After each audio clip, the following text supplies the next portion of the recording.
आखिरी प्रयास। नमस्कार दोस्तों, आपका स्वागत है एक नई प्रेरणादायक कहानी में। एक समय की बात है, एक राज्य में एक प्रतापी राजा राज करता था। एक दिन उसके दरबार में एक विदेशी आगंतुक आया और उसने राजा को एक सुंदर पत्थर उपहार में दिया। राजा वह पत्थर देख बहुत प्रसन्न हुआ।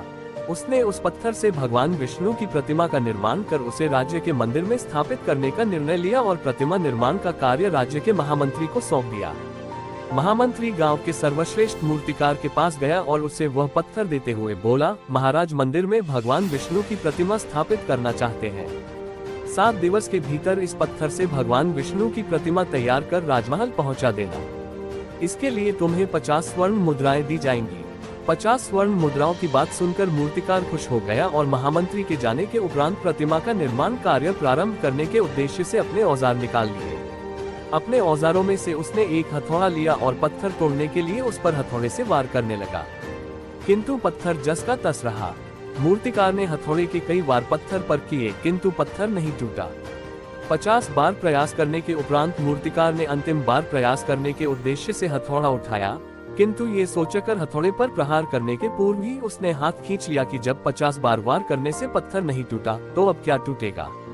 वह पत्थर लेकर वापस महामंत्री के पास गया और उसे यह कह वापस कर आया कि इस पत्थर को तोड़ना नामुमकिन है, इसलिए इससे भगवान विष्णु की प्रतिमा नहीं बन सकती। महामंत्री को राजा का आदेश हर स्थिति में पूर्ण करना था, इसलिए उसने भगवान विष्णु की प्रतिमा निर्मित करने का कार्य गांव के एक साधारण से मूर्तिकार को सौंप दिया। पत्थर लेकर मूर्तिकार ने महामंत्री के सामने ही उस पर हथौड़े से प्रहार किया और वह पत्थर एक बार में ही टूट गया। पत्थर टूटने के बाद मूर्तिकार प्रतिमा बनाने में जुट गया।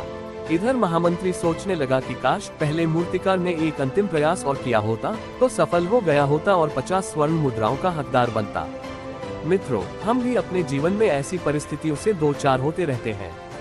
कई बार किसी कार्य को करने के पूर्व या किसी समस्या के सामने आने पर उसका निराकरण करने के पूर्व ही हमारा आत्मविश्वास डगमगा जाता है और हम प्रयास किए बिना ही हार मान लेते हैं।